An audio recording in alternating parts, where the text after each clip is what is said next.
السلام علیکم. زم بخت الله جان حسرت او تاسو ګورئ په پښتو پوینټ ټي وی باندې تر دې دمه تازه ترين خبرونه.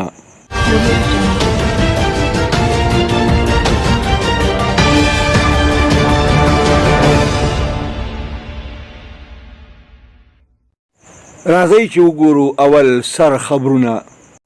په ملک کې د کرونا وایرس د وبا دړادړ حمله جاری دي.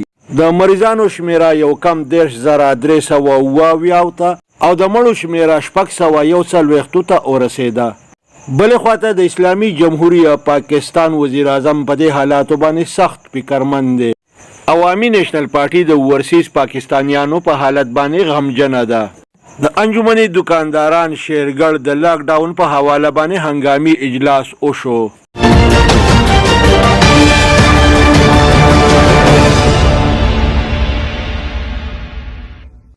راځئ چې اوس وګورو د دې خبرونو تفصیل. د پوره ملک په ګوټ ګوټ کې د کرونا وایرس د وبا دړادړ حملې جاری دي. وبا لګیا ده بې قابو کیږي. د 9 مې پورې د سرکاري اعدادو شمار مطابق د کرونا د مریضانو تعداد یو کم 10,328 او د مړو شمیره 641 ته ورسېده.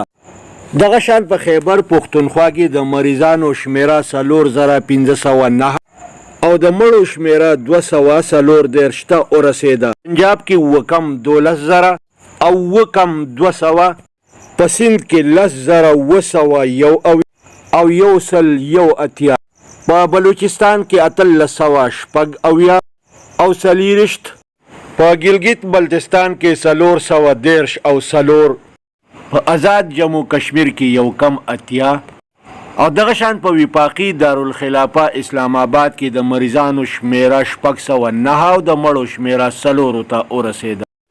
بل خواته د اسلامي جمهوریت پاکستان وزیر اعظم عمران خان په دې حالاتو باندې انتهایی درجه غمجن دی. د اطلاعاتو مطابق د په خیال کې قومي معیشت تباش لاک ډاون د قام د پاره یو لوی ازمایش دی. د وزیر اعظم پاکستان مطابق د لاک ډاون نه وتل پکار دی. خو بلې خواته د صحت محکمه لاک ډاون د کرونا وایرس د مقابلې دپاره اهمه ذریعه ګڼي.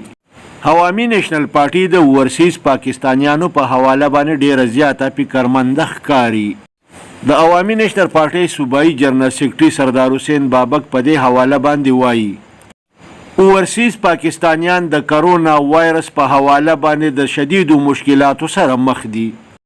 بشمیره ورسیز پاکستانیان پاکستان ته راتلل غواړي، خو ولې کاغذي کارروایي د دې په لار کې لوی رکاوټ دی. د ورسیز پاکستانیانو د مشکلاتو د حل په سلسله کې د حکومت او امبیسیانو کردار بالکل صفر دی. د لاک ډاون په حواله باندې د انجمن دکانداران شیرګړ یو هنګامي اجلاس د انجمن د صدر ارشاد عزیز په صدارت کې وشو. دا اجلاس د زړه په دوره باندې د مړ شوي فضل واحد د مرګ نه پس وشو. خدای بخلي فضل واحد د سرکاري اهلکارو د دمکو په وجه باندې د زړه دوره شوې وه. اجلاس د دکاندارانو د مسلو د حل په سلسله کې اهمې فیصلې وکړې. د هتیانو د میاګانو سیرۍ په مقام باندې د روجمات نه لږ مخکې په یو کور کې اور ولګېده. دې اور دا ټول کور په خپل لپیټ کې واخیسته. په اطلاع میلاوېدو باندې د ریسکیو ډبل 1 ډبل 2 ټیم په موقع باندې ورسېده. انسانان او څاروي د اور د ځای نه محفوظ مقام ته ورسول او اور یې قابو که او مړ یې که. دغه شاندې د ریسکیو ډبل 1 ډبل 2 په کوشش باندې پوره کلی د تباهۍ نه بچ شو. کتونکو تاسو دارنګې تازه ترین خبرونه هره شپه په پښتو پوینټ ټي وي باندې کتی شئ.